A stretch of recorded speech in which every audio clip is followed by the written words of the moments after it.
Buenas noches, ¿cómo andan todos? Tanto tiempo. Bienvenidos al 16 y 16º episodio de Buenos días, José Zurga, buenos días, familia Munzi, ¿cómo andan? ¿Todo bien? ¿Cómo va eso? Acá estamos. Hola Chuchi, hola Di, ¿cómo andan? Malena,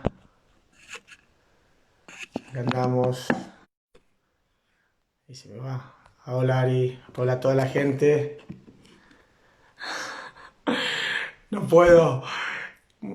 La Munci familia no puedo conectarme ahora porque estoy esperando que se conecte Rubén. Ahí está, Rubén. Ah, Rubén Muniz. Ah, Muniz, ahí está. Piki, hola Piki. Mariano. Y Rubén. Hola Muniz. Rubén, ahí estamos. Hola Rubén, Hola, ¿cómo ¿cómo estás? estás? ¿Cuánto Bien, tiempo? muy bien, tanto tiempo. Bueno, ¿cómo estás, querido? ¿Bien? ¿Todo bien? Nos vimos hace 6 años en los cursos, me acuerdo, de la ISA, los primeros panamericanos. ¿Cómo estás? Tal cual, tal cual. Bien, bien, bien. Esperando, ansioso. Lo que pasa es que no soy muy ¿viste? De entender esta tecnología. Entonces, hace 10 minutos que estoy tratando de comunicarme. Pero bueno, Bárbaro. siempre se puede luego. Qué bueno verte. Igual soy, escuchá, soy de los tuyos también. Te aviso una cosa.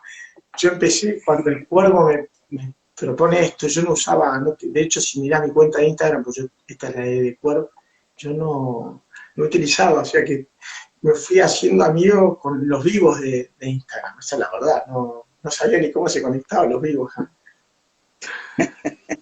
Bueno, ahora me explicó mi esposa el de Zoom, ya me enseñaron demás, pero bueno, me enseñó ahora mi esposa. En realidad es importante, viste, hoy todo lo que es la tecnología y demás y demás. Pero, por ejemplo, yo casi con 60 años, no voy a culpar mi edad, pero por ejemplo ahora lo agarré el teléfono, solo para hablar con vos, ¿viste? Y me encuentro con un montón de llamadas y demás, y fotos de mi nieto, pero bueno, no, viste, no tengo la costumbre. Estoy de la Sí, bueno, playa y demás, entonces no ando con el teléfono. Es algo que no me no pasa. acostumbré. Sí, bueno, Rubén, bueno, para que todos los que no te conocen, bueno, hacerte una breve presentación, bueno, y empezar a que vos hables y cuentes un poco la historia para toda la gente que se conecta. Bueno, obviamente, vos naciste en Buenos Aires y después te fuiste a Mar del Plata, ¿no? No, al Al contrario. revés, ¿no? Claro, en una época muy Tu difícil, mujer.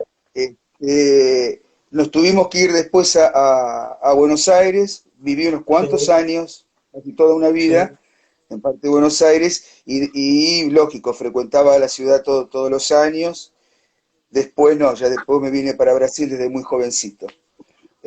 La época que yo te estoy hablando es la época del 70, fue una época muy difícil, Sí. ya sabemos por qué.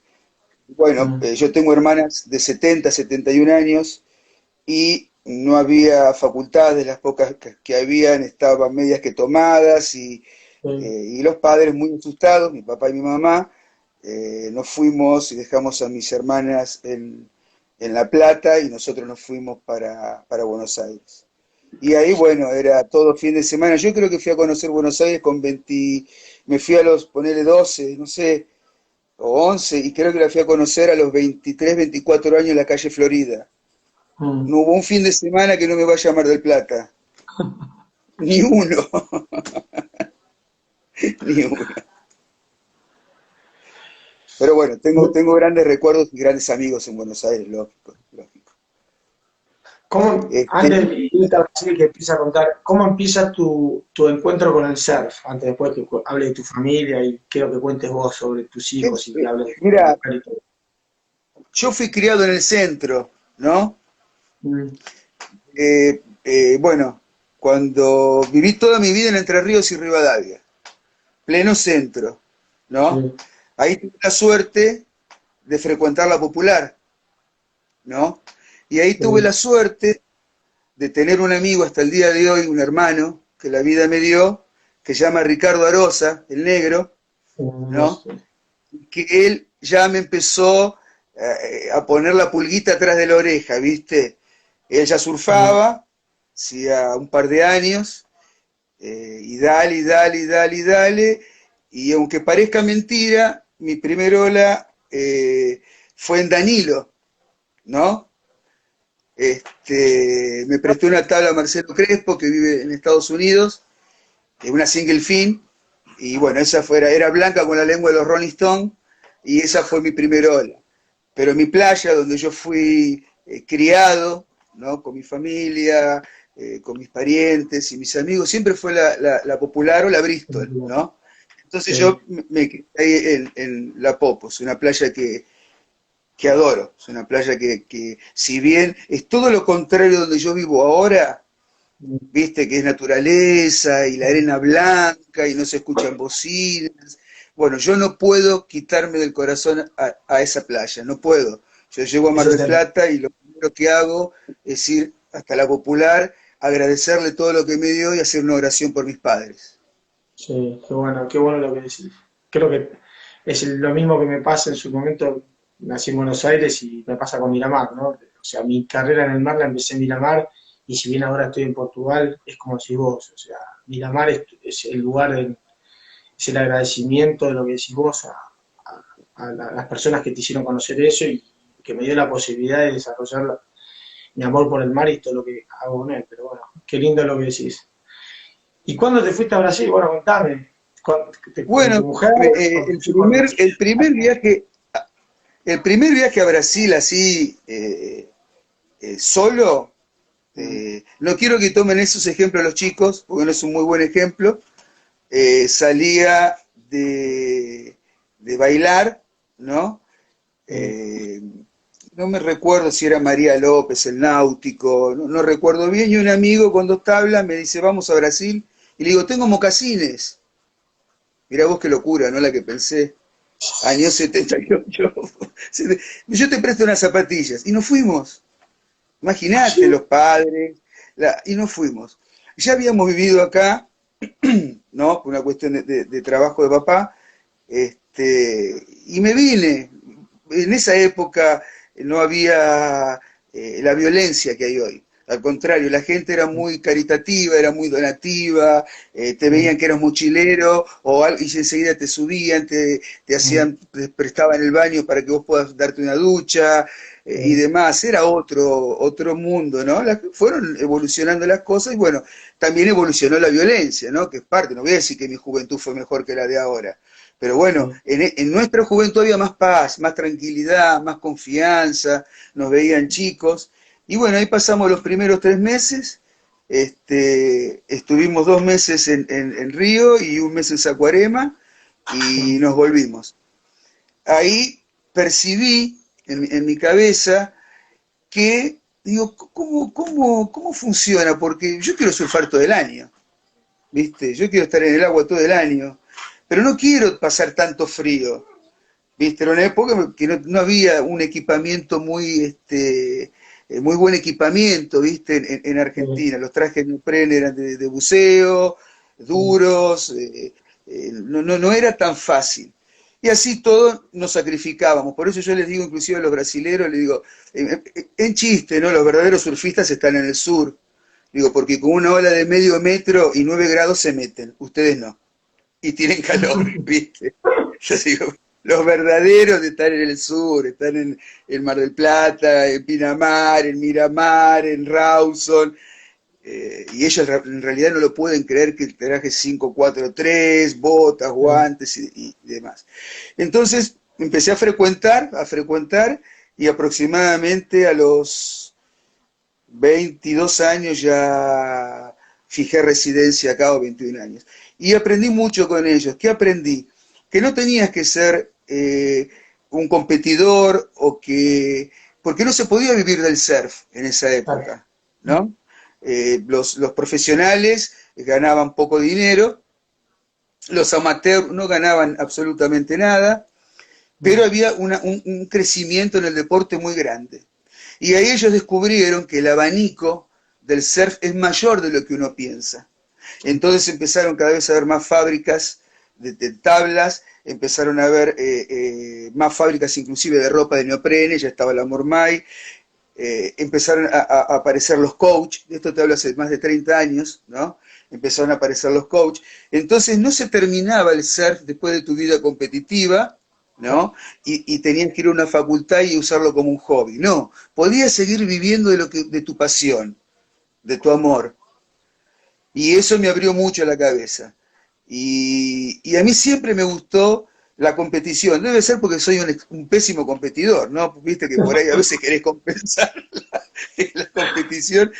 Y siempre me encantó, ¿viste? Es algo que me gusta mucho. Yo creo que viene de mis padres también. Mi papá le encantaba el deporte y la competición. Y bueno, me fui aprimorando cada vez más. Había muy poca biografía, ¿no? Sí. En esa época nosotros en Argentina mirábamos revistas, ellos acá ya utilizaban no solamente las revistas, sino algunas imágenes en Super 8, ¿no? Y bueno, fui cada vez involucrándome más y tuve grandes mentores, grandes maestros que hasta el día de hoy, algunos ya partieron, están surfando otras olas, pero todavía algunos quedan en pie, y es uno de ellos, por ejemplo, lo voy a citar, no puedo dejar de no citarlo, que es Netón, que fue uno de los primeros técnicos de Brasil, ¿no? Que es de una empresa de wetsuit, una persona que hoy debe estar cerca de los 70 años, Chico Paioli, de Guarujá. Entonces me fueron transmitiendo muchas cosas, y tuve la verdadera humildad de aprender y preguntar. Eso fue lo lindo. Entonces me encontraba, viste, por ahí en ese momento con, ¿cómo te puedo decir? Ícaro Caballero, Ricardo Toledo, Wagner Pupo, esa generación, antes de la generación, o más o menos en esa generación de Teco, un poco antes también, porque tuve la suerte de estar en Guarujá y conocer a Paulo Tendas, y conocer a Paulo Kidd, y conocer a Neno Dutombo, el primer campeón profesional brasilero de la Braspi, y siempre preguntando, los volvía locos, ¿viste? Les preguntaba, anotaba, me ponía al lado de ellos. He llegado a hacer 100 campeonatos en un año, ¿viste? Viajando de un lado hacia el otro. Después empezó a haber, aparte de la experiencia que uno tiene personal, lógico, ¿no? Hoy no podés trabajar solo con una experiencia personal, ¿viste? Hoy tenés que saber. Y ahí, bueno, acá se hacen muchos seminarios, congresos, simposios, meeting. Hace la semana pasada vine de un meeting en San Pablo con coach brasileños y australianos. Entonces hay un intercambio de información muy grande, ¿no? Y eso me ayudó a empezar a desarrollar una profesión, ¿viste? ¿Cómo la desarrollé la profesión? No empecé de arriba para abajo, con profesionales, no, empecé con los amateurs. Y ahí fui pasando, porque el diálogo con un amateur es de una forma y el diálogo con un profesional es totalmente distinto, ¿no? Vos a un amateur le enseñás desde el equipamiento, que ellos desconocen, ¿me entendés? Técnicas, estrategias, y vos ya con un profesional hablás de la técnica, o hablas de la estrategia que va a ser utilizada en el campeonato y del equipamiento de otra forma, es totalmente diferente. Y bueno, fui como si vas pasando de grado. Después me invitaron para ser técnico auxiliar de la selección brasilera. Entonces durante algunos años aprendí mucho más todavía como técnico auxiliar. El técnico principal era Otonei, otro gran mentor mío, y yo trabajé con ellos. Después me convidaron también para ser del estado de Santa Catarina, donde tuvimos muy buenos resultados. Gracias a Dios conseguimos 5 títulos nacionales, porque acá compiten los estados. Trabajé también unos 5 o 6 años. Hay una depuración muy grande para formar el equipo que va a ir a Lisa, y sale del circuito brasilero amateur, ¿no? Y bueno, seguí hasta el día de hoy, sigo estudiando. No, voy a seguir estudiando, estoy con casi 60 y voy a seguir estudiando hasta que, estudiando en la playa y estudiando en la lectura, ¿no? También. No solamente quedándome en los libros. A mí, los libros, por ejemplo, ¿vos sabés en quién me reflejaba yo? ¿En quién? en deportes ya consagrados en esa época, ¿no? Que es el básquet, el fútbol. Entonces yo veía que el primero en tener un psicólogo deportivo fue el fútbol. El primero en tener un técnico especializado en una área como el arquero es el fútbol, Ah, ¿viste? Entonces yo quería llevar esos deportes ya consagrados, lo que podía aprender al surf, ¿viste? Y bueno, más o menos me fue bastante bien, porque yo siempre eh, quería dar un poco a más, ¿viste? Y conseguí ese poquito a más, darlo, que era el entrenamiento fuera del agua. Porque vos les enseñabas a un chico una técnica de una maniobra, un roller, acá le dicen batida, ¿no? sí.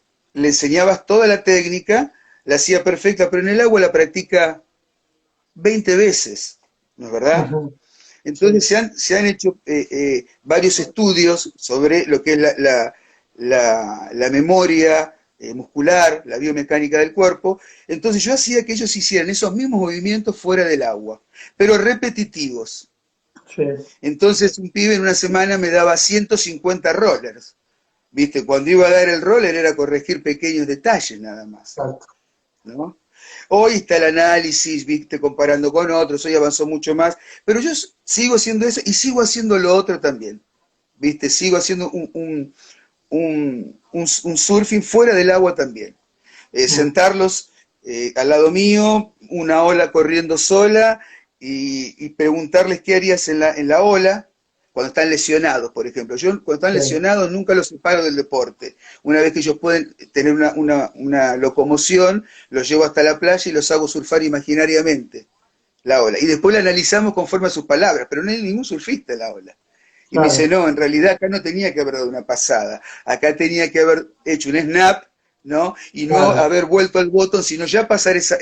Entonces ellos mismos, ¿no? Lo vamos corrigiendo. Entonces, ¿qué hago? Hago que la mente de él nunca abandone, ¿viste? Que no se desapegue de su deporte, exacto. ¿no? Y que se concentre en su recuperación. Y mi historia fue así, bueno, vinimos a Brasil porque yo quería darle una calidad de vida mejor a mis hijos, no porque Mar del Plata no fuera, no, por el contrario, porque es una ciudad que adoro, amo, la amo profundamente, sino por el frío, era muy frío, ¿viste? Y yo quería que ellos disfrutaran más lo que el padre disfrutaba de joven, que era la playa. Yo iba con mis hijos a la playa con Alejito con 1 año en invierno, con 8 meses me fui de campamento a Mar Chiquita. Mi padre y mi madre hacían un asado en la Popular en pleno invierno, los colectivos pasando, le ponían unas chapas para que no se vuelen. O sea, vengo de una Mejor. raza de playeros, ¿viste? No, no tengo otra.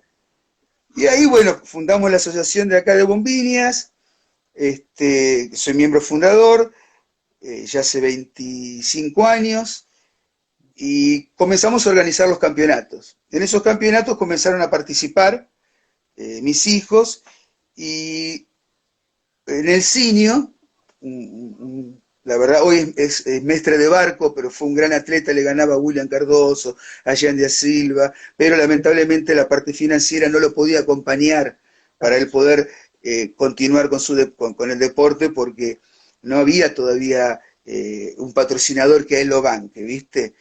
Él me dijo, ¿por qué no lo llevas a competir un Grom Search, sin decir la marca, ¿no? Un Grom Search, Sí, que sí, había en San Chico, en San Francisco. Digo, ¿te parece? Entonces lo conversé con mi esposa y en realidad era lo que más les gustaba a ellos. ¿Pero por qué lo hice? Yo porque vi un futuro, vi un talento. No, porque eran re buenos chicos, eran re buenos en la escuela, eran compañeros. Entonces yo digo, yo voy a darles todo, ¿viste? Todo lo que sí, pueda. He pintado bares por inscripciones, he dormido debajo de estructuras para que mis hijos pudieran dormir un poco más cómodo en el auto. Eh, He hecho mucho sacrificio, mucho sacrificio. Por eso también, gracias a Dios, nos han visto desde chiquitos, a mí desde soltero, los brasileños, entonces nos tienen sí. un gran respeto, como nosotros a ellos, porque ellos vieron el sacrificio que uno hizo. ¿Viste? Yo no No, estaba solo, yo estaba la con mi gente en Brasil familia y con valora mis mucho. hijas. Bueno, Y bueno, ahí, los brasileños, como decís vos, perdón No, que no, por favor. filmar. Yo creo que así como en el cine debe haber muchísimos que vos habrás conocido brasileros buenísimos, que por una cuestión monetaria, que es una cosa normal en Brasil, no han podido por ahí desplegar su ser porque no pueden viajar. Porque la realidad es que para dedicarte profesionalmente y destacarte necesitas plata para viajar.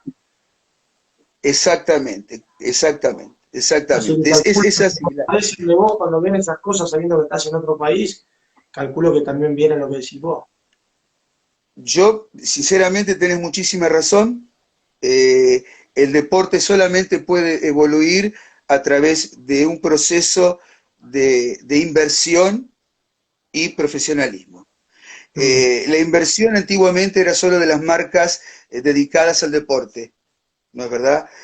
Hoy sí, también hay inversiones de otras marcas, gracias a Dios, porque se han dado cuenta que nuestro deporte es llamativo, es un deporte joven, que lo practicamos hasta cualquier edad. Hay gente, Sandy Recabord es un ejemplo, por ejemplo, sí, ¿no? sí, sí. Como él hay muchos, César Colombo es otro ejemplo, arriba de 60 años o de 70 y todavía surfando. Hay un montón. Este, entonces hay un montón, vos lo sabés. Surga, ¿me entendés? Que José, por favor, me saco el sombrero. ¿Me entendés? Entonces son cosas. Entonces han visto que el deporte tiene es llamativo, ¿viste? Entonces otras empresas han entrado. Pero antes era muy limitado a las empresas solamente del sector, ¿no? Ah, Y acá en Brasil hay más de 3 millones de surfistas. Entonces vos imaginate que en el mundo en aquel entonces eran los 45 mejores. Se sumaban 3 notas, era diferente, todo fue evolucionando. Y de ser los 45 mejores, ellos llegaron a ser 20 dentro del tour, sin saber hablar inglés, sin saber qué tipo de equipamiento tenían que ah, llevar, si iban a Osegor, si iban a... No sabían. sí, Venían con 3 tablas y vendían 2 para pagar la inscripción. Yo tengo una gran amistad con Teco, con Fabio, con Neco, disparate. inclusive, sí, inclusive mis Mm, hijos se quedan ahí, el más chiquito en la casa de Neco y demás. Y mm. el primero en hablar inglés fue Teco. Pero antes de Teco, ¿cuántos fueron los surfistas que fueron a Hawái brasileros? Yo Uf, conozco una generación que se llaman los Brazilian Nuts. Hoy son los Brazilian Storm. Los Brazilian Nuts era Paulo Tendas, Renan Pitangui, Valdir Vargas, el padre Jerónimo Vargas, Paulo Proenza, bueno, Quiriño, unos monstruos, que para que vos tengas una idea, ellos, un día, Pipeline clásico de 8 a 10 pies, cerraron Pipeline para hacer un campeonato brasilero. ¿Y quién era no, el que hacía la seguridad? Era Fast Eddie. Eddie Rodman no, era el que hacía la seguridad del campeonato. Y no. Pipeline corrieron los brasileros, que eran los brasileros, Brazilian Nuts. Lo pueden googlear, lo pueden buscar en YouTube y no lo van a poder creer. Pero Cerraron ¿cómo hicieron Pipe para, para perdón, esa te gente. pregunto, ¿cómo hicieron para cerrar pipeline para los brasileños? Porque eso es Eh, una, eh, en es una realidad epopea. tenían, se imponían, lamentablemente por el jiu-jitsu o por lo que fuera, pero se Ah, imponían. Y los hawaianos, que en esa época tenían muy buena onda con los brasileros, no podían entender cómo un brasilero que venía de una ola menor, picada, se tiraba desde el tercer riff de Paipi. de Iba y se pipeline. tiraba en Guaimea, Mm. ¿viste? Entonces ellos no entendían cómo se podían superar tan fácilmente. Entonces yo siempre digo que perante la adversidad uno se supera y perante la necesidad. Sí, Entonces el surf acá en Brasil es un deporte de inclusión social, es como el totalmente. fútbol. Como el Entonces si fútbol. vos es como el fútbol, ¿viste? Por ejemplo, Adriano de Souza, él salió, es originario de una comunidad, ya no se le dice más favelas, Sí, de Guarujá. por eso sí. Y Tal Ferreira, su familia es pescadora. También. Ya Mm. Andrés, su familia es pescadora y él iba a jugar al fútbol. Y Agodora, Grillo, el También. papá, un gran amigo, tenía una marquita de skate que se llamaba Cruel Maniac, porque son de Paraná. Yango Ubey, el hijo de Fabiño, el padre, hace tablas. O sea, no estamos hablando de personas financieramente muy bien.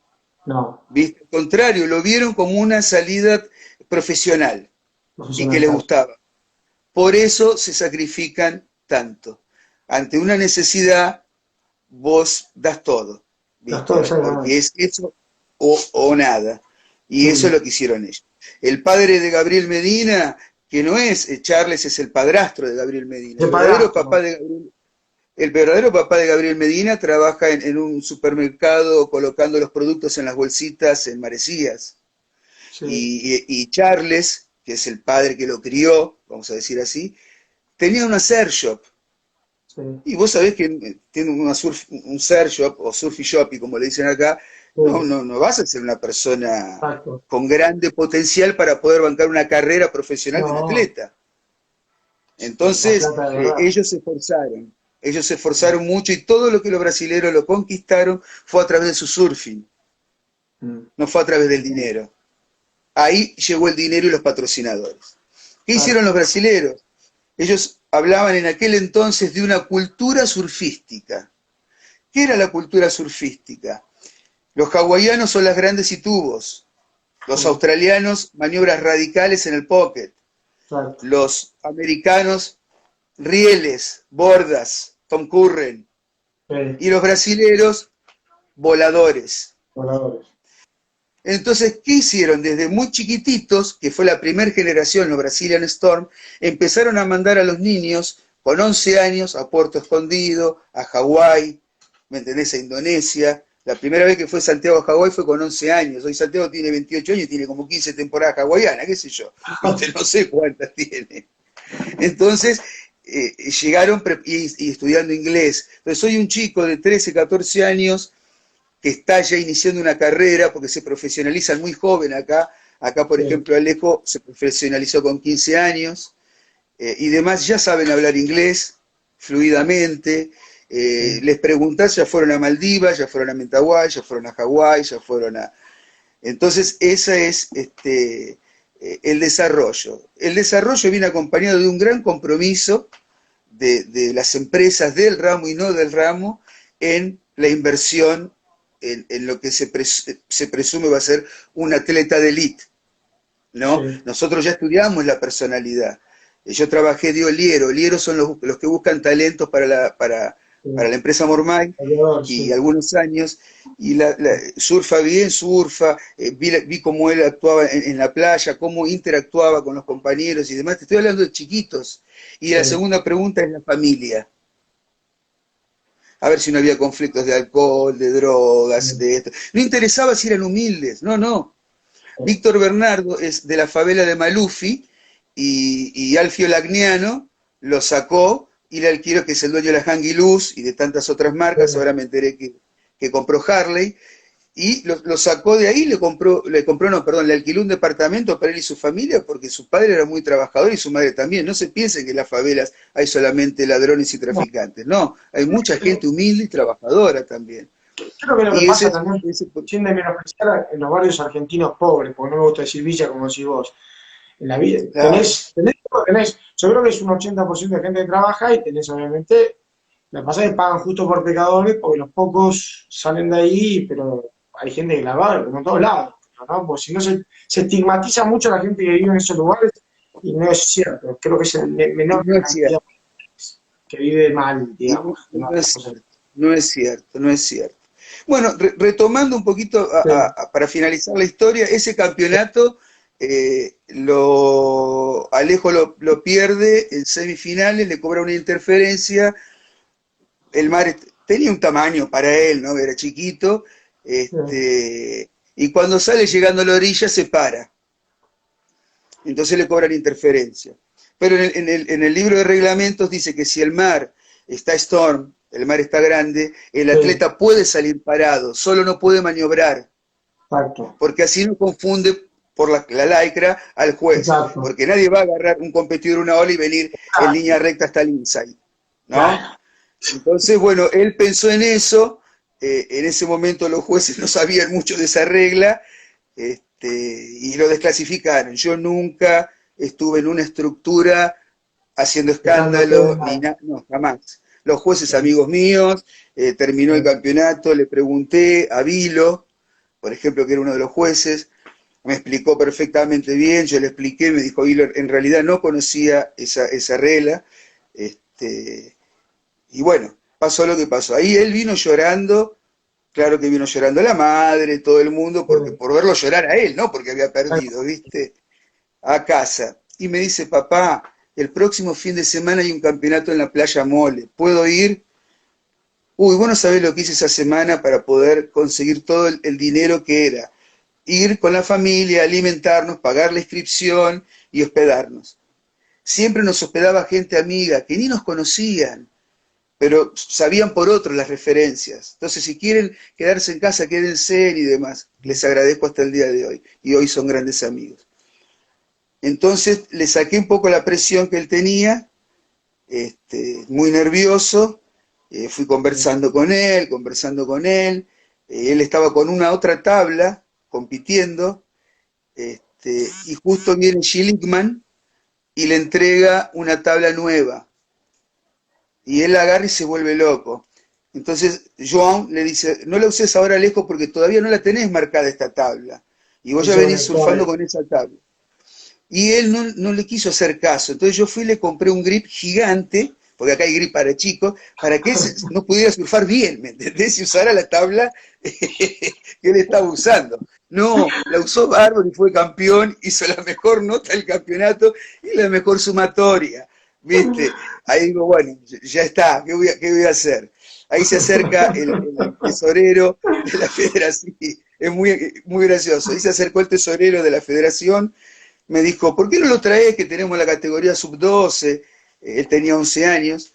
Este año no sé cómo le irá porque ya hubo muchos campeonatos, pero bueno, traelo, va ganando experiencia y al otro año, y a veces me suena, viste, decirlo como si fuera un ególatra, pero no lo hago así, cuento una historia que es realidad, fue campeón, corriendo a la mitad del circuito, viste, y al otro año ganó las 2 etapas, viste, y ahí bueno, ya lo contrató una empresa, ya lo mandó, el primer viaje que lo mandaron fue en Europa, fueron a correr el King of the Grom en Francia. ¿Por qué? Porque el King of the Grom ya existía hacía muchos años, Andy Iron ya había sido campeón, Jeremy Flores ya había sido campeón, Tash Barr ya había sido campeón, pero no había selectiva sudamericana. Entonces vos tenías que ir a Europa, correr campeonatos en Europa, conquistar tu lugar para poder entrar al Main Event. Cuando yo lo mando a Europa solito, con 13 años, de 12 para 13, solito, lo esperaba Tinguinha Lima, en Portugal, que es un amigo, ¿no? Entonces, estuvo con Tinguinha, ahí fue a correr a la playa Los Locos, lo ganó, otra playa más, y ahí vino Michael Picón, que es el team manager de la Quicksilver en Europa, con Yannick Beben, el hermano de Patrick Beben, y le dijeron, vos entrás al Main Event. Y fue afortunado y fue campeón. Los brasileños ya hacía 3 años que querían ese título, y no lo habían podido conquistar. Lo habían hecho con Fabricio Caraza, con Pierre Román y con Wigoli Dantas. Y bueno, ese año lo ganó Alejo, al otro año lo ganó Wigoli Dantas, y después creo que dijeron, no vengan más a competir. Se nos va a complicar.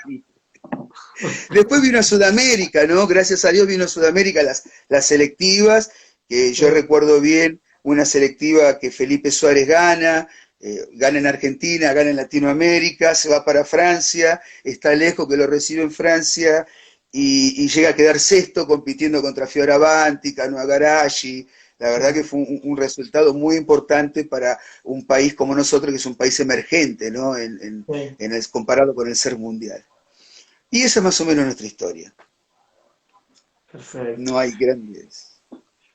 Ahora quiero que me cuentes, al margen de todo esto que contaste, que me cuentes un poco cómo se fueron metiendo tus hijos en el surf, cómo empezaron, y que cuentes quiénes también, porque yo no lo voy a decir, que cuentes, o sea, dónde estuvo Alejo compitiendo, dónde está Santi, porque obviamente mucha gente que nos está viendo no sabe, yo te lo estoy dejando todo para que lo expliques vos. Ahí se conectó Alejo hace un rato, le saludamos, José Zurga que te manda saludos, sí. Jessica también te mandó saludos ahí, a toda la gente de Brasil, mucha gente de Brasil, le mandamos saludos, pues yo leo en los comentarios, pero trato de no saludar mucho para no para que corra a escucharte, ¿viste? Porque también, yo también me voy Te interiorizando. íbamos a dar una sorpresa, te íbamos a dar una sorpresa, y íbamos a estar los dos acá, pero él tenía una reunión y no sabía si llegaba a tiempo. No pasa nada, no te Eh, preocupes. No. ¿Viste? Importante, pero la Porque oportunidad ya será. va a ser, claro, ya hablamos con Ariel y todo. eh, Mirá, ahora quién entró, Klaus Kaiser. Un abrazo Me ahí. lleva en el corazón, me dice, pero Klaus, yo te A la amo familia. también, a la familia. Klaus Kaiser, para quien no sabe, que nos está asistiendo en este momento, es el tour manager de la WCL en No, Sudamérica, el locutor, sí, está, y es el locutor oficial hoy, hoy no, ya hace muchísimos años, de la un World abrazo Surfing grande. League. Él comenzó con la ASP, ¿no? Es una Sí. de las personas más importantes mundialmente hablando de lo que es la parte de locución y organización de campeonatos. Ahora la WCL, su presidente es en Sudamérica, es Yandy Fontes, Sí. y como asesor, Perdigão, que fue de tantos años, quedó como asesor, ¿Y ¿no? De la Renato Hickes no WCL. está metido? Renato Hickes yo sé que está Sí, metido. Renato está metido, pero él, ¿qué pasa con Renato? Él ya trabaja para la SP, pero él trabaja para la SP de Australia, o sea, mundial, vamos a Sí, decir, para la empresa ASP o sí, WCL, como es sí, hoy. ¿No? Él trabaja más de 20 años, ¿viste? Renato se fue sí. a Australia y comenzó. Y Yandy Fontes eh, fue el primer brasilero junto con Jordan Bailon a ser los primeros jueces brasileros en la SP y fueron durante 10 años. Ellos juzgaron varios títulos mundiales de Kelly Slater. Sí, Yandy Fontes, hoy con Teco Padras, son los que tienen el canon de la etapa de la WSL acá en Brasil. sí, Más o menos para que entiendan cómo se organiza un poco acá el tema del surf, ¿no? sí. Eh, Conquistaron el respeto los brasileros, ¿viste? Es muy difícil, por ejemplo, venir de un país. Tom Curren en el año 86 no vino porque dijo que si venía al Mundial se iba a enfermar, había muchas enfermedades en Brasil. Sí, Cuando lo David McCout, estaba John Thompson, Tom Carroll, y yo ese campeonato me acuerdo que lo fui a ver con el pequeño Paulinho Cabral de Marbella y con el sí. negrito Aroz, y veo un ómnibus que baja y baja Alejo Abramidis y Freddy Tortora y bajaron todos de un ómnibus para ver ese campeonato. Gnocchi Giannoni, fue muy divertido. Pero bueno, yo ya vivía acá hacía muchos años y estaba con ellos, pero mirá la opinión de Curry, y después cuando conoció se apasionó por Brasil, pero nos veían no sé, como indígenas, viste, que Sí. estábamos desprovistos de todo, y justamente los indígenas están provistos de todo, no desprovistos de todo, No, ¿no? ya, Ellos tienen todo. Mm. Alejo empezó a competir y tuvo la facilidad de conocerlos y hacer amistad con todo. Por ejemplo, el primer patrocinio de Alejo, el que se lo consiguió fue William Cardoso, ¿no? no, sí, Entonces, sí. desde muy chiquititos, él los conoce. Porque yo tuve la suerte de conocer a los mentores de William Cardoso, que uno es Vilo, otro es Klaus Kaiser, viste, Sí, que fueron a hablar con el padre que hoy ya es fallecido, y le dijeron, tiene un potencial bárbaro, vamos a hacer que este chico se desenvuelva. Si llega, llega, si no, no se sabe, no tenemos la bola de cristal, pero la claro. rompe. Y bueno, gracias a Dios, nunca desistió, fue un guerrero y a los 32 años entró a la elite mundial, estuvo 2 años, inclusive ganó una etapa en Indonesia contra Julian Wilson, Sí, ¿no? Una persona que es como si fuera de la familia. Entonces, no fue difícil para él, para ellos, ingresar. Yo vivo en una playita de 1000 metros nada más, ¿viste? Pero en ahí, bomba, ¿qué ¿no? pasa? ¿Estás? 4 días. Estoy en 4 islas. Bombiñas es todo el Bombi- municipio, ¿viste? Sí, Como si fuera General Alvarado, General Pueyrredón. paso. Y claro, exactamente. Y tiene una playa que se llama Bombiña y después tiene 31 playas Claro, más, ¿viste? Y yo vivo más. justamente en la playa de 4 islas. Y acá es así, vos tenés que correr los campeonatos locales, después pasás a los campeonatos de las federaciones, ¿no? Y cada federación, la Federación Carioca, la Federación de San Pablo, la Federación Catarinense, el estado que nosotros vivimos, forman una selección que disputan con todos los otros estados. Y de ahí sale el equipo que baliza. Entonces se depura mucho. Entonces, como teníamos que viajar, fuimos desde Natal hasta Río Grande do Sul, y bueno, las amistades fueron creciendo, siempre ponderamos nosotros los valores y la educación, por sobre todo, nunca nos hemos metido en ningún problema, ni nada, muy por el contrario, entonces fuimos muy bien recepcionados, ¿viste? Nos abrazaron. Tal es así que cuando Santiago elige correr por Argentina, él lo conversa con sus amigos, Ian Goubey es uno de ellos, Ian Guimarães, Chavo Camarón y demás, y ellos lo incentivan más que yo, porque yo le dije, hijo, te traje con 4 meses, apenas conoces, y él me dice, sí, pero mi abuela me dijo, que es mi mamá que falleció, que alguien tenía que honrar los orígenes del surf, y fue el Mar del Plata a través de vos, papá. Y no me importa si gano o pierdo, yo quiero ser parte de Argentina. Vos imaginate los lagrimones más grandes que se me caían a mí cuando me dijo eso, ¿viste? Fue una locura. No, lógico, eso jamás le voy a... Obviamente, por eso te jamás me voy a interponer. Yo creo que en el fondo, por más que seas un agradecido de Brasil, en definitiva tu corazón, lo dijiste con lo que dijiste, la popular, es argentino, o sea, uno es... Yo hablo Portugal, todo lo que quieras, pero, o sea, soy argentino, que es así, o sea, no... Lógico, yo también, y nunca... La base de la unidad, no olvidarte nunca de dónde venís, el origen me parece que es clave. Vos sabés que nunca fuimos renegados del lugar que nacimos, siempre hicimos cuestión de decir quiénes éramos y de dónde veníamos, ¿no? Para mí es muy importante. Que nos respeten como personas, no por dónde venimos. Exactamente. Entonces, ¿y vos? Sí, yo soy argentino. ¡Qué bueno!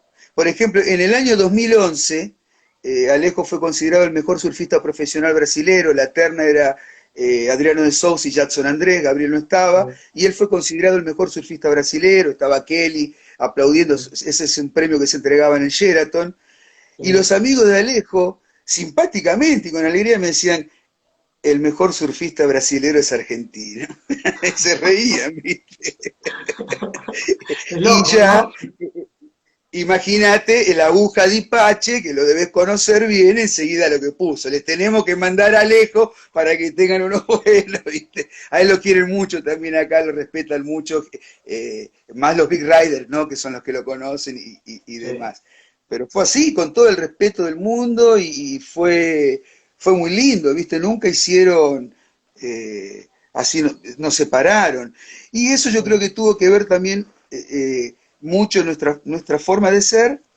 Santiago también haber elegido Argentina, me acuerdo que corrió un campeonato junior por Argentina, un mundial en Nueva Zelanda, y iba con la bandera de Argentina, él no sabía ni el himno, iba con la bandera de Argentina y se las pasaba adelante de la carpa a los brasileros, ¿viste? Y estaba Gabriel Medina, eran todos chiquitos, 17 años, ¿viste?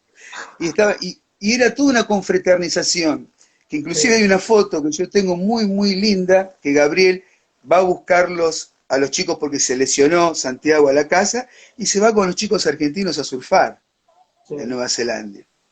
Entonces no hay, ¿viste? Ese trato o eso, no, al contrario, ellos nos respetan mucho, nos quieren mucho, y yo creo que nosotros deberíamos continuar así, tomar el ejemplo de ellos, ¿viste?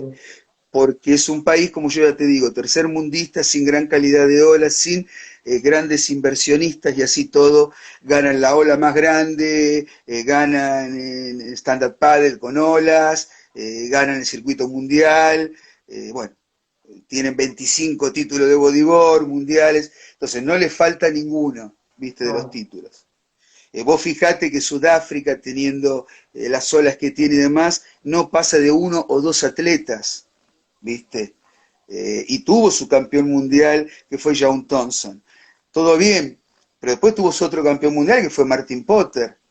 Pero Martin Potter tuvo que naturalizarse inglés porque era la época del apartheid. Entonces quedó como campeón mundial inglés. Pero él es nacido en África, ¿no? Entonces así todo, vos fijate en nuestro América del Sur, la calidad de olas que tenemos, Chile, Perú, bueno, no se puede hablar. Y sin embargo no tenemos atletas en el Tour, porque es lo que falta, el profesionalismo, y lo que falta principalmente es la inversión. Inversión. ¿Viste? Sí. La inversión. Eso es fundamental para que alguien pueda desenvolver una carrera, tanto sea facultativa como medicina, como si fuera una carrera deportiva. Y más un Sí. tipo de carrera con nosotros, que practicamos un deporte donde nunca es igual, como una cancha de fútbol, nunca es igual, Ah, nunca las olas son iguales, ¿me el lugar entendés? es distinto, es único. Exacto, exacto. Y tenemos que ser completos si somos competidores, en olas de un Sí. pie y en olas de 15 pies. Todo. Entonces, es más difícil. Entonces hay que ayudarlos a los chicos a que puedan desenvolver eso, porque somos muy guerreros, tenemos la sangre en el ojo, el cuchillo en la boca, y Sí. si nos despiertan el monstruo que los argentinos llevamos adentro, más cuando Sí. somos competitivos, Sí. es muy difícil que nos paren. Y hay un caso muy notable que es de Ignacio Bundensen, Sí. Nacho. Nacho. Estábamos en Japón y la final fue contra un hawaiano, contra un australiano y contra un americano. Y ganó un latino argentino. Entonces, ya dejamos, viste, ya no nos miran más como Sí. alguien más y hacen un Ah, X, viste, en la planilla. No, mm. ahora no. Ahora nos miran con quién vamos y nos respetan. Y fue tan lindo ese título mundial, tan emocionante, que toda Latinoamérica hinchando por Argentina. Él vivió muchos años acá en Brasil, Nacho vivió conmigo 4 años y demás. Entonces había chicos que lo conocían todo, bueno, lo felicitaron, lloraban, los brasileros lloraban. Balú, el técnico de la selección brasilera, lloraba. Entonces te das Tipo muy cuenta que hay dedicado. Muy dedicado, Nacho. Yo lo muy conocí disciplinado. jugando con él y, o sea, sabía quién era, pero no, ya cuando lo vi hablar y todo, o sea, con todo lo que estuvo ahí, se nota el profesionalismo y sobre todo creo que también la actitud y lo que es la cabeza, ¿no? En el surf también, tener claro a lo que vas, creo que en el surf ayuda muchísimo, con un deporte tan difícil, donde hay Exacto. tanta Vos competitividad. imaginate que hay tantos surfistas en el mundo y en la elite son solo 32. Entonces, yo pienso así, Adriano de Sousa, minero, que le tengo un cariño a él y a Patricia, su esposa y la familia, no es el mejor surfista del Tour, Adriano de Sousa, y fue campeón mundial. Y él me decía una cosa desde que era chico, cuando corría los Hanging Loose Surf Attack, que es un campeonato amateur que tiene más de 25 años, me decía, cuando todos sueñan en ser campeón mundial, para mí es un objetivo, porque de los sueños te despertás o se desvanecen, de los objetivos no se te van de la cabeza. Vos mirá qué clara que la tenía Adriano de Sousa cuando tenía 16 años. Y no siendo el mejor surfista de los 32 del mundo, si vos le preguntás a algún chico si se inspira en él, te van a decir, no, John, Gabriel, Felipe y demás, pero Pero no, él fue campeón mundial. Y cuando fue Gabriel campeón mundial, él en el casamiento me dijo, Rubén, Gabriel fue campeón mundial de la SP, yo voy a ser el primero de la World Surfing League. Dicho y hecho. de hecho, mirá vos, sí. Cuando cambió, la gente que no sabe, se Cuando llama, cambió.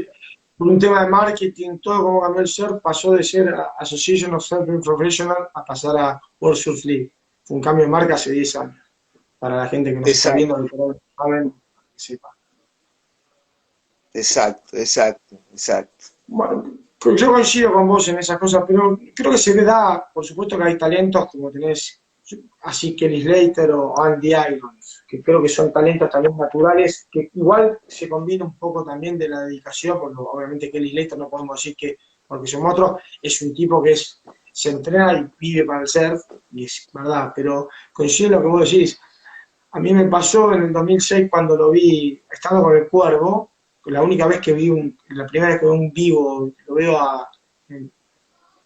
WSL, había salido Kelly Slater también en 2006, y van a correr, Kelly no va, corren en Praia Vino, fui a Praia de Rosa, y me acuerdo que corren una manga que nunca se corrió, fue la única manga que se corrió porque se corrió en Silveira, corren cuarto de final en, en el canto sur de Praia. Y nunca me voy a olvidar, son detalles que uno ve, ¿viste? Cuando van corriendo al agua, pasa Mick Fanning corriendo, viste que algunos surfistas, viste, los saludan a los chicos, van por ahí, los miran, no los saludás, pero viste, haces un gesto con la cara.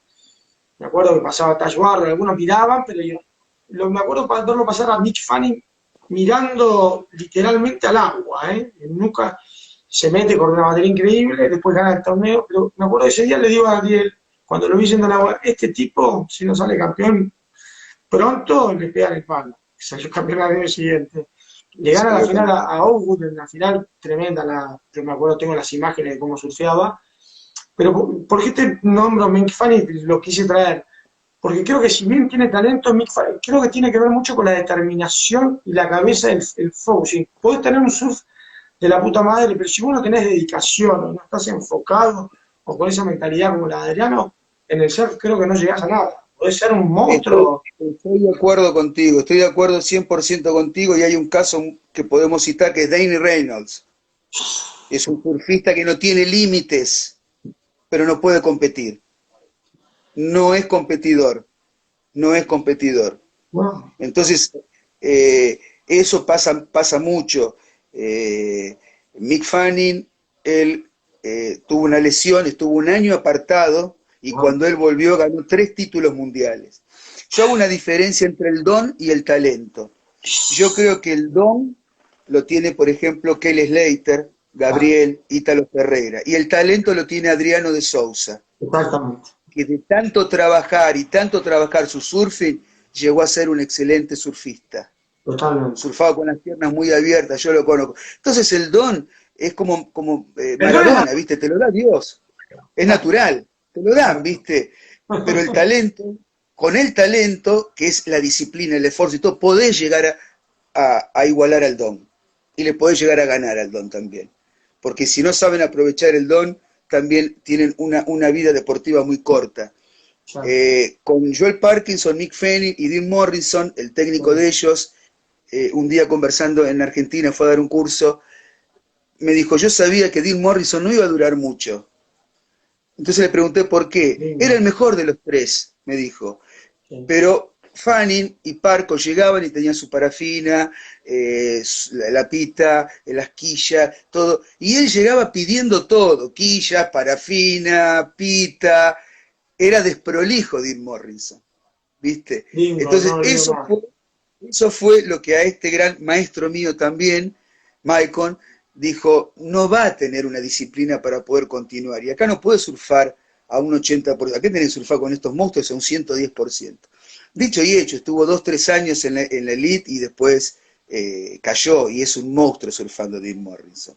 Entonces, eso yo también lo tengo muy en consideración, ¿viste? Si, por ejemplo, un chico pierde, hablando de los amateurs, y sale y no te muestra o no demuestra un sufrimiento, es porque no es un competidor. Sí. No lo afectó. Es un participante. El competidor sale lastimado si pierde, porque él nunca va a aceptar el perder. Ahí, ¿qué hacemos los coaches? Dejamos que pase su luto, que a veces dura un día, a veces dura horas, y después conversamos, porque en ese momento no podés conversar de nada, ni corregir, al contrario, tenés que estar con él al lado, escuchándolo y en silencio. Ese es competidor. Ese es competidor. ¿Viste? Ahora el que sale y dice, bueno, no importa, en el próximo por ahí me va bien, y qué sé yo, todavía no se despertó el competidor en él. Está yendo porque van los amigos, está participando, pero no tiene eso de competidor.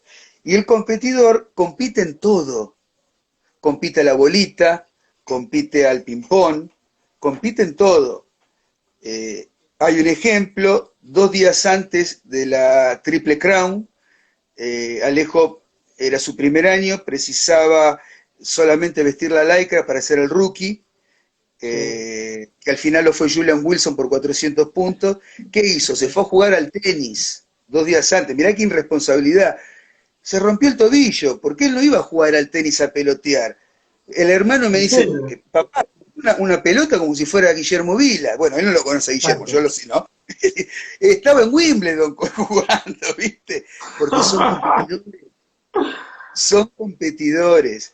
Entonces, bueno, por un lado lo entendí, joven, falta de experiencia. Yo siempre le dije que nunca practiquen deportes de contacto, deportes que exijan mucho antes de competiciones, aunque les guste, que hagan otro tipo de ejercitación. Trabajo mucho con el tema del poder de la palabra, ¿me entendés? El poder del pensamiento. Entonces yo, por ejemplo, ¿qué maniobra estamos entrenando? Un layback. Bueno, entonces yo iba y le pegaba el layback en el techo de algún surfista. El chico lo primero que hacía se levantaba y veía el layback. Después se lavaba los dientes, iba a entrenar. Entonces todo eso lo fui aprendiendo. Yo no soy autodidacta, lo fui Mm. aprendiendo. Igual que yo siempre les hago a ellos tener un cuadernito donde ellos tienen que escribir, ¿viste? Por ejemplo, hoy el surfing fue en la Popu, estaba medio metro, glass, surfé con tal tabla, bla, bla, bla, con tal esquillo, bla, bla, explica, y después el estado anímico es importante. ¿Por qué el estado anímico? Vos suponete que te llevas un chico de 18 años a un mundial, ISA, y el día anterior del hit de él se pelea con la novia, No, ¿entendés? ¿Qué va a sí, pensar? Él no está 100% en su cabeza focalizado. Eso nosotros le llamamos factores externos que influyen en factores internos. totalmente. Tenés que Entonces tengo aislar que total y trabajar decir, exactamente. Entonces yo les digo, chicos, si hacen una broma se tienen que reír los dos, porque si uno se ríe y el otro se enoja, es una maldad. No es algo, no es una broma. Entonces cuídense, cuiden cómo tratan a las chicas, el ejemplo. A mí me gusta formar equipos, no grupos. Un claro, grupo vamos a la cancha y salimos todos después para cualquier lado. Un equipo entra y sale junto. Un equipo mm. tiene más fuerza, un grupo no. Creo que eso El vos, que está tirando la eso cuerda, imprimiste mucho, me parece que vos lo imprimiste mucho en el equipo argentino. Yo creo que vos sos un factor de esos. Escuchando a Nacho y todo, me parece que vos has metido bastante, has sido bastante en el equipo argentino, me parece que esa impronta es tuya, me parece, si no me equivoco, me da la sensación. muchas gracias. Yo trabajo, mira, los chicos entrenan con sus coaches en Argentina. No nos olvidemos que Sí, tenemos buenos profesionales en Argentina, excelentes profesionales y personas dedicadas que cada vez aprenden más. Y yo cuando ellos vienen a un mundial, yo no le puedo corregir una maniobra. sí, Estamos en un mundial. Si le digo al chico, no, escúchame, pon el brazo así y el giro tiene. Le estoy poniendo cosas que él va a intentar claro. mejorar el surf y no competir. Entonces yo lo que hago directamente es hablar sobre competición y estrategia. Sí, ¿Qué hago también? Observo mucho el surf de frontside, de backside, conforme las olas, para posicionarlo, ¿no? Y bueno, voy a contar un secreto, me están escuchando, ya lo van a saber. escuchame una cosa, Generalmente, antes que cuentes el secreto, nos queda 1 minuto y 25 y se va a cortar. Contá el secreto y terminamos la nota y quedaremos haciendo otra, porque nos quedamos cortos, la verdad que es un placer dale, escucharte. Así que termina. muchísimas gracias. El secreto es el siguiente, chicos. Cuando Dale. Rubén o el Paul les dice que dejen el equipamiento afuera porque en el cuarto se pueden romper si están conversando y demás, es porque me levanto a las 2 de la mañana o 3 a mirarles todas las tablas, las quillas, todo lo que tienen. ¿Tá? Ese es el secreto. Ahí está el secreto. Lo hago, lo Mentira, hago. Lo hacemos, lo hacemos. Bueno, te mando un abrazo enorme, mandale un abrazo grande al turco, a Ariel también, seguramente voy a hablar después. Estoy a disposición de ustedes cuando quieran, mi familia también, si quieren conversar lo con mismo ellos, no hay acá. ningún problema. Estamos Y en te contacto, agradezco mucho la atención. esperemos hacer uno más y obviamente también un placer charlar nuevamente. Y bueno, acá en Portugal, cuando vengan, avísame, estoy acá también, así que estoy acá solito, así que si me vienen a visitar, encantado, cerca de Supertubor. Rubén, Un millón de gracias, un Muchísimas saludo a gracias. toda la gente que se conectó, a toda la gente de Brasil, a Nico, un Un saludo a abrazo todos. en el corazón y le agradezco a todos los que tuvieron su tiempo escuchándonos.